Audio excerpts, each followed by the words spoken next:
Harold Peary Show. Yeah.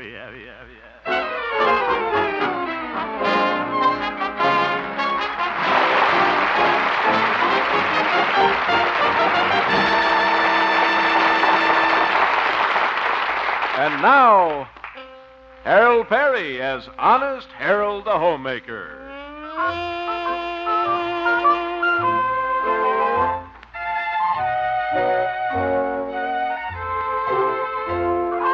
If you lived in Melrose Springs and you turned on your radio at 10 o'clock in the morning, you'd hear a program that's very popular with the ladies. Honest Harold the Homemaker. But not always so popular with Mr. Carruthers, the owner of KHJP, and his nephew, Stanley Peabody, the station manager. It's evening now. Harold is at the radio station preparing his program for the next morning. With him is his assistant, Little Billy, the ex-jockey. Well, let's work on the mail now, little Billy. Here's a lady that wants to know why a window dresser always turns the price tag so you can't read them. That's your assignment for tomorrow, little Billy. Go on down to Hirsch's department store and find out. Okay, Hal, pal. Here's some social items that our regular contributor from Asheville sent us. Oh, yes, Aunt Mary. Let's see. They're usually pretty good. Dear Harold, not much to report to you this week, except that we did have a little excitement here a few days back. Amy Streeter forgot and left her grandpa on the porch overnight. Listen, this one isn't bad either. My cousin Joe was 32 this week. We don't know what to do with Joe. He hasn't made a... I've got an idea that'll really pep up your program. Oh, good. What is it, Billy? Why don't you give tips on the horse races? What? Me? Billy, let's forget the horse races. Who's that? I suppose it's Snoopy Poopy Peabody. Just because he's the manager around here, he thinks he can walk... Hello, Harold. Hello, Emmy. Hello, little Billy. Hello. Well, this is quite a surprise. I didn't know you were coming down to the station tonight. Yes, Stanley asked me to come down and help him take inventory. Oh, you're with Peabody, eh? No, Harold, don't be jealous. Well, as long as you're here, guess we could have a cozy little chat. Yeah, let's have a cozy little chat. Billy, weren't you going home early tonight and look over a racing form or something? Go home and... Uh-oh, I get it. Yes, he gets it. You want me to look over a racing form while you look over a filly? Billy, that's silly, Billy. So long, Hal, pal. Imagine that little jockey having an idea like that. Well, Philly, Evie? Harold, I just dropped in to say hello for a minute. Stanley's waiting for me. Stanley, huh? That professional nephew. That nincompoop. That... Oh, hello, Stanley. Nice seeing you. Hello, Hemp. Taking inventory, eh, Stanley? Guess you counted in old Honest Harold, the homemaker. No, I was only counting the assets tonight. Liabilities tomorrow. Well, I led with my chin. Ready, Evelina? I'll take you home now. Well, Stanley, all through checking things around the station? Yes, of course. Did you check the thermowattle? The what? Well, you're the manager of a radio station. You ought to know what a thermowattle is. Well... Why, if that isn't checked, Stanley, it could burn out the transmitter, explode the static condenser, and blow up the whole station. It could? Evelina, will you excuse me? I just remembered something. I'll see you later. you know, it's funny, but I've never heard of a thermowattle. You haven't? Neither have I. Yeah. Honest Harold, really. Well, all's fair in love and war and thermowattles. Come on, I'll walk you home. Oh, you don't have to do that. Can't have you walking all that way by yourself. But it's only 3 blocks. Not the way we're going. Yeah.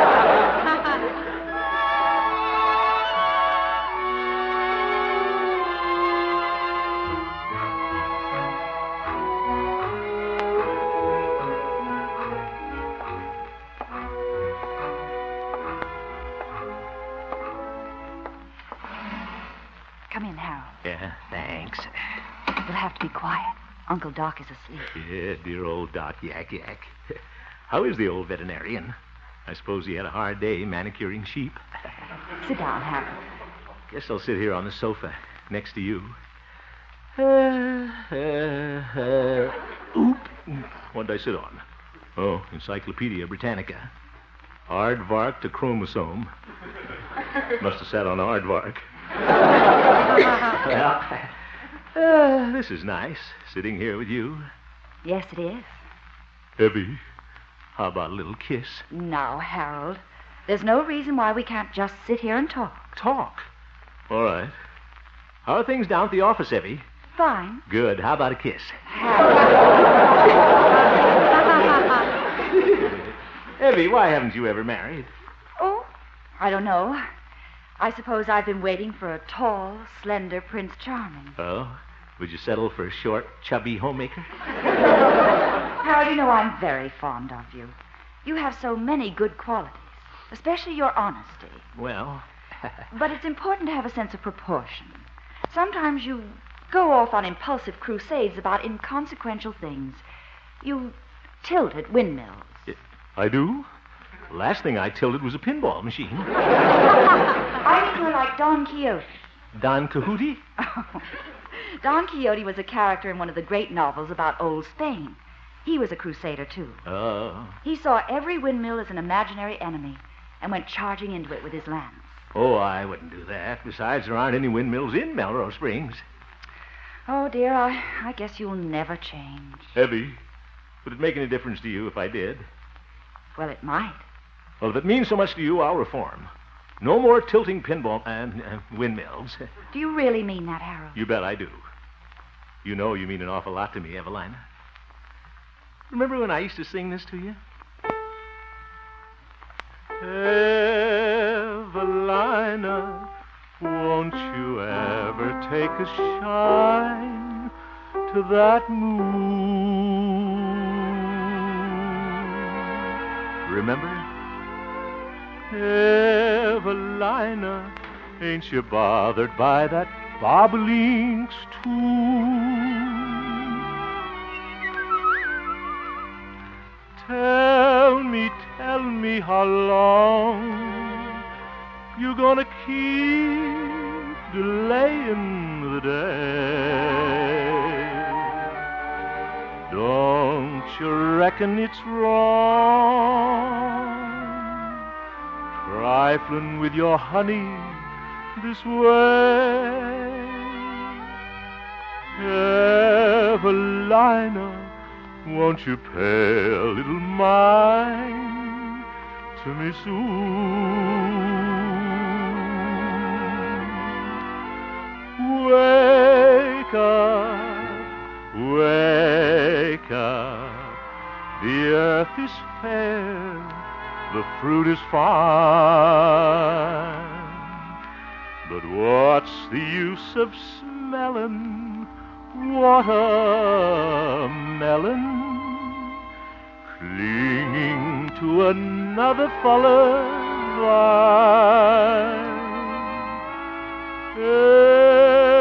Evelina, won't you roll off that vine and be mine?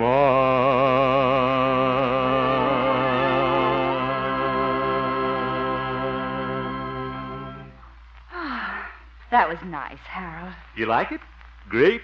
I'll sing another chorus. Hey, down there. Oh, it's old Doc Yak Yak. What does the old horse doctor want now? Evelina, did one of my animals get loose?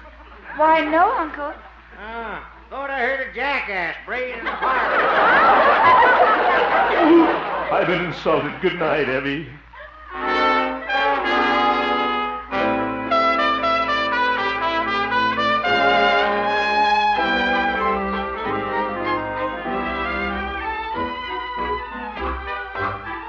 Hurry, I'll be late for my program this morning. Gosh, it was nice being with Evie last night. Well, from now on, I'm going to change. Yes, sir. No more tilting at windmills. Hey there, lover boy. Good morning, Doc. Morning, Harold. Yeah, see, you got your little satchel with you, Doc. You back in the veterinary business? On an emergency call. They got a warm nose down at the dog pound. Oh? Hey, you were getting a little cozy with my niece in the parlor last night. Weren't you, Dreamboat? How did you know? I snuck downstairs and took a look. Doc, you ought to be ashamed of yourself. I was kind of sorry. Didn't learn a thing. Evie is wonderful, Doc. She's going to make a new man out of me. Yes, sir. You're now looking at the new Harold Hemp. Don't look a bit better than the old one. No more going to bat over every Say, Harold. Yeah? Heard something this morning that ought to interest an old crusader like you. What? City's planning to cut down that big elm tree on Main Street. The one by Hofstad's hardware store? They can't do that, Doc. Why, that tree is as old as Melrose Springs. She's leaning. Old man Hofstad claims it might fall on his store. Says it's like living under the hanging sword of Damocles. Why, the old crab. I defy the city to cut down that tree. Just wait till you hear my program this morning. Woodman, spare that tree. Touch not a single bough. For years it's sheltered me, and I'll protect it. Oh. That's a nice poem, but it don't rhyme. I just remembered something, Doc. If the city wants to cut down that tree, it's no affair of mine. What? It's just another windmill. Oh, it's a tree. I'm not interested. Not one little bit, Doc. I'm through crusading over these little inconsequential things. Harold, are you sick? What? Let me feel your nose. Yeah. Please, Doc. After all, what if they do cut down that elm tree? Just because the whole town's grown up around it? All the children played in its shade. Sweethearts carved their initials in it. Little birds had their happy homes there. See you later, Doc.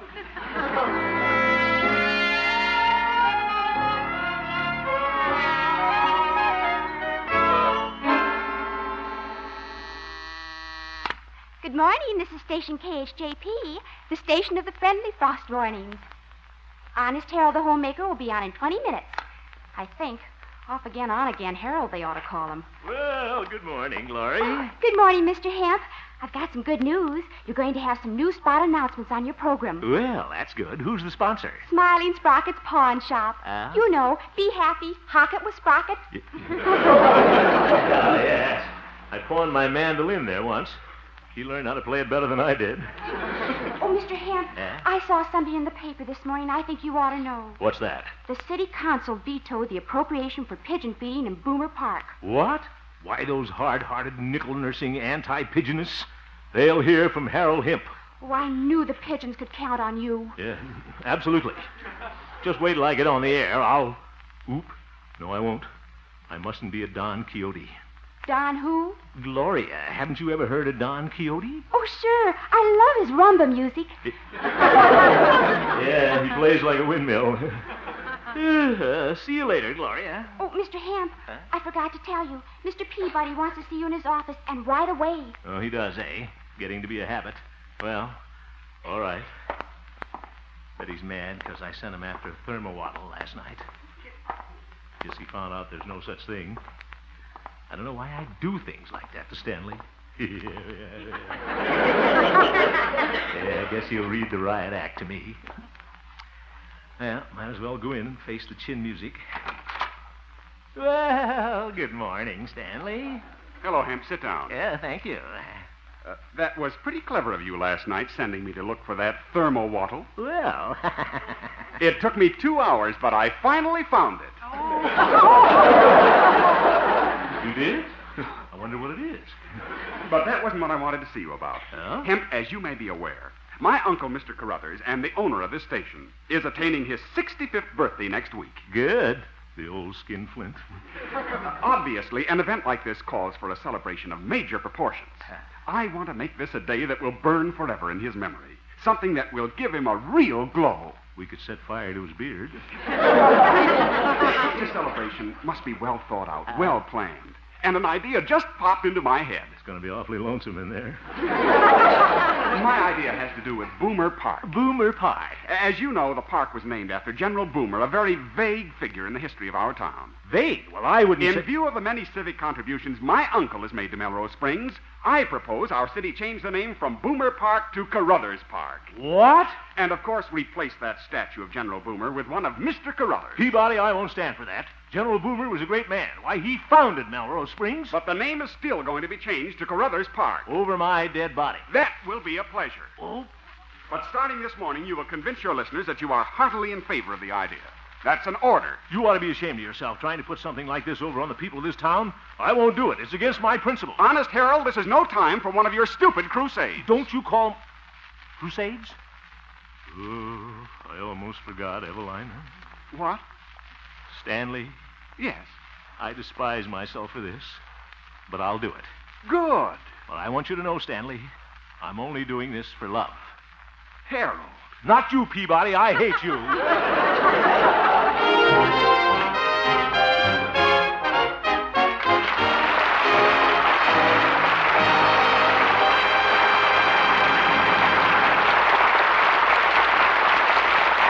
We'll return for the second act of our story, Honest Harold, in just a moment. 3 more top stars check in next Sunday, October 1st, at CBS, The Star's Address. Amos and Andy will be back with the Kingfish and their other cronies, and Red Skelton will return for another great season of laughter with Junior, the Mean Widow Kid, Willie Lump Lump, and Deadeye the Cowboy. Be listening next Sunday night for the return of Amos and Andy and Red Skelton on most of these same CBS stations.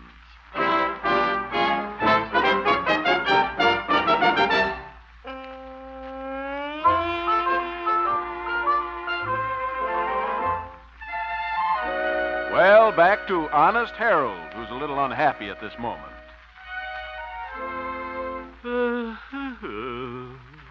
For the first time on his Happy Homemakers program, Honest Harold let the people of Melrose Springs down. You said it. Against all his instincts, he came out in favor of changing the name of Boomer Park to Carruthers Park. Yeah, I could bite my tongue off. It's late in the afternoon, and Honest Harold is slinking down the hall of the radio station.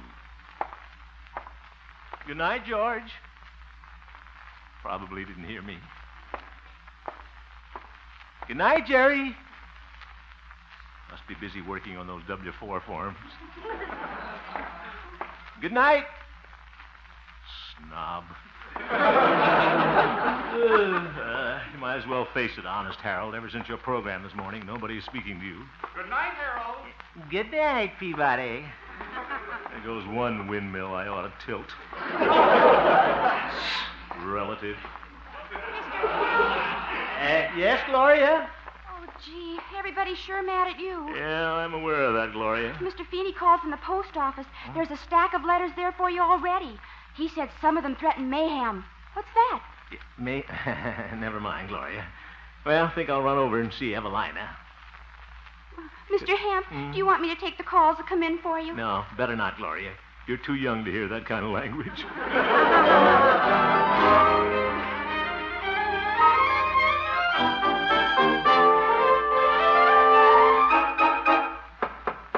Hope Evie's home. It'd be nice to talk to her. And after all, I'm doing this for her. Oh, it's you. Good evening, Doc. Is Evie home? Nope. Oh, be home soon? Nope. Oh. She's still over at Carruthers. She's taking dictation from him, too. Oop. Mind if I come in a while, Doc? Can't stop you. Well, what's new? Carruthers Park. Now, look here, Doc. Honest Harold. But, Doc, I'm doing it. Just goes to prove what I always said. Animals are more honest than people. Mm-hmm. Never catch a cow trying to sneak on a streetcar with a 3-day-old transfer. Never heard of an Airedale being sent to jail for cheating on his income tax. But, Doc, what else could I do? All I know is I'm disappointed in you, Harold. Coming out in favor of changing the name of Boomer Park. You know everybody's against a thing like that. Why, if you keep this up, you won't have a friend in town. I don't care. I'm doing what I think is right, and I'll stand by it. I'm as honest as I ever was. I'm a low, crawling, miserable worm.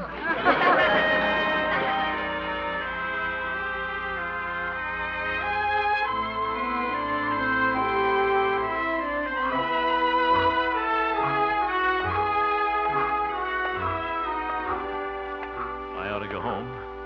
Mother will have a nice hot supper waiting for me. But I'm not hungry. Can't face anybody. She might have fried eggs lying there staring at me. Hey there! Harold, wake up! Oh, hello, Billy. Well, I suppose you're mad at me, too. Mad at you? Why? Then you think I did right about Boomer Park? Absolutely. Pretty clever, pal, the way you fixed the race. What? Old man Carruthers must be slipping you a pocketbook to pull a double cross like this. Billy, I want you to understand that I'm not doing this for money. Sure, I know. Well, I'm not. I can just see the race. Huh? Boomer Park's the favorite with all the suckers. Carruthers Park is a long shot. A pig. Billy? The horses are on the track. They're at the starting gate. They're off! Boomer Park leads all the way until the stretch. And then when the judges ain't looking, you take the needle, lift up the saddle, and jab Carruthers in the hindquarters. Billy, I'll do no such thing. And Carruthers Park shoots inside the rail and wins by a nose. Oh, for heaven's sake, this is ridiculous. Billy, you know very well that I wouldn't have anything to do with a crooked race.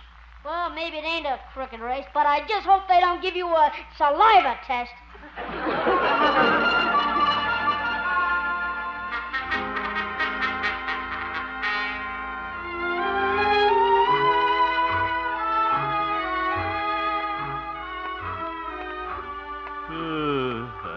Why don't I go home?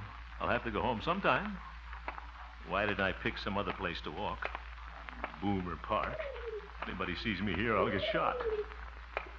Oh, hello, little pigeon. Well, come here, nice pigeon. Whoop.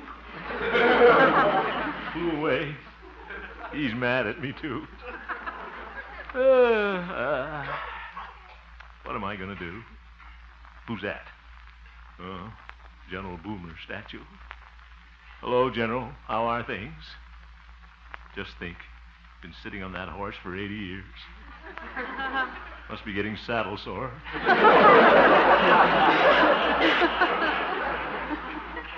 Hope you don't mind, General, if they move you out of the park. Maybe they'll put you out in the country someplace with no pigeons.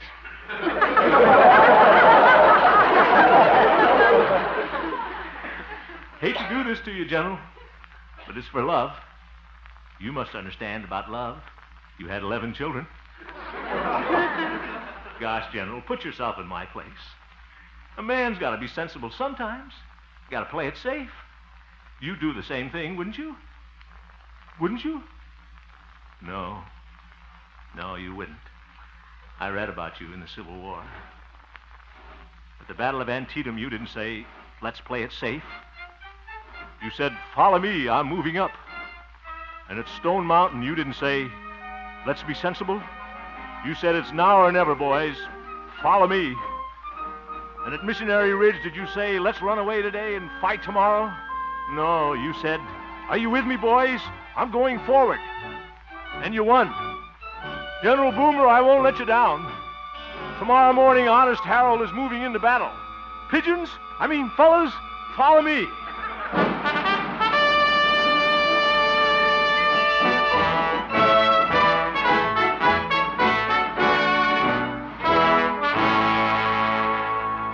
And so, listeners, this is Honest Harold the Homemaker telling you once again that I will oppose, and I urge all of you to oppose, any scheme to change the name of Boomer Park. And I'm sorry I gave you the wrong advice yesterday, girls, and I promise you I'll never let you down again. And that stands, no matter what uncle of what nephew might say. Hemp, have you gone mad? The static you just heard is Stanley Peabody. And so, folks, until tomorrow, if there is one, this is Honest Harold the Homemaker saying goodbye. And goodbye, General Boomer. Hemp, I'll have your head for this. Well, all I can say is, Stanley, you could use it. Yeah. In case you're interested, do you know who was listening to your program? Mr. Carruthers. Mr. Carruthers? Was he upset? Oh, he wants to see you at his home immediately. And unless I'm mistaken, he'll give me orders to fire you. You've forgotten one thing, Stanley, old boy. His wife is one of my staunchest admirers. Why, she wouldn't let him fire me. For your information, Hemp, Mrs. Carruthers left on a trip to New York this morning. Oop, I should have gone with her.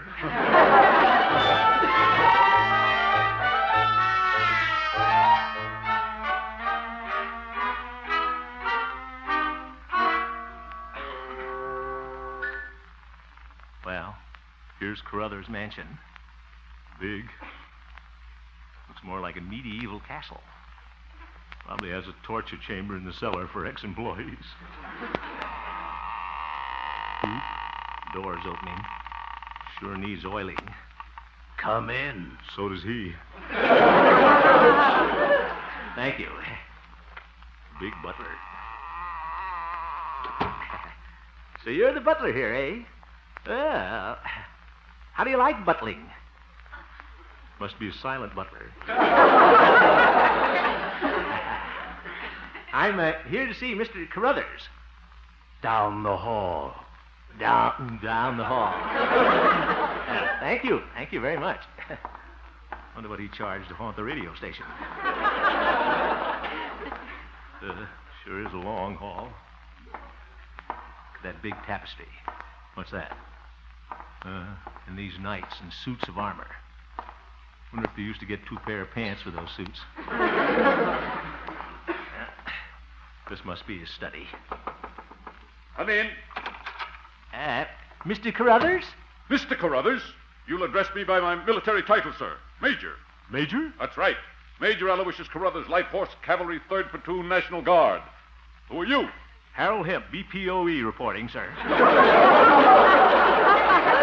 Private Hemp. Oh, thank you.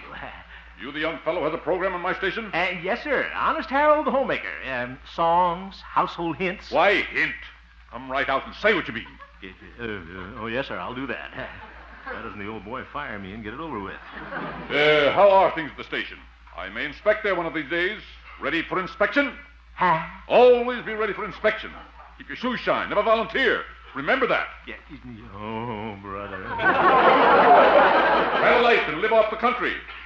Now, young man, I heard you say something this morning about renaming Boomer Park. Oh, here comes the firing squad. Look there on the wall. Map of the Civil War, Battle of Antietam. I'm writing a book on that battle. Look at that pin, the big red one. Know what that is?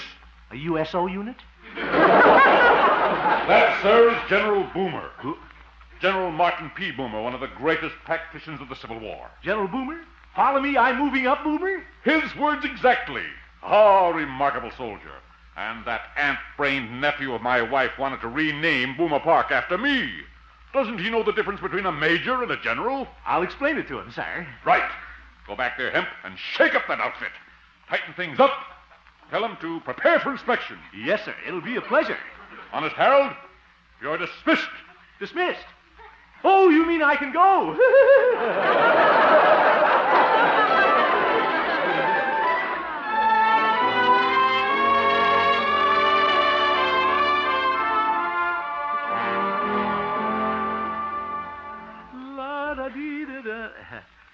Evie. Yes, Harold. You weren't angry with me for breaking my promise? Why, no. In fact, I'm very proud of you. You are? There are some things a man has to take a stand on. And I think General Boomer was a very worthwhile crusade. Well. And I'm more convinced than ever that you should run for mayor. Evie. Yes. How about moving over a little closer to the next mayor? Well, if you'll promise to behave. Sure, I promise. All right. Harold, you promised to behave. That was just a campaign promise. You've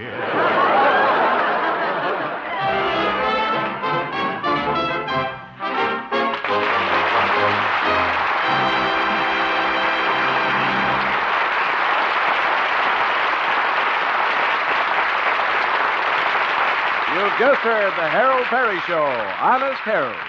The supporting players included Francis Robinson, Ken Peters, Jerry Marin, Jack Moyles, and Will Wright, and featured Gloria Holliday as Gloria and Joseph Kearns as Old Doc Yak Yak.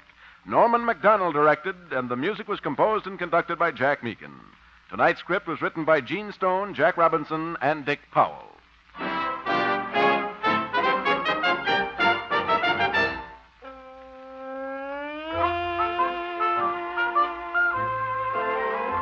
Next Sunday on most of these same CBS stations, Amos and Andy will be heard at this time in their return to CBS, The Stars at Rest. Oh, that's right.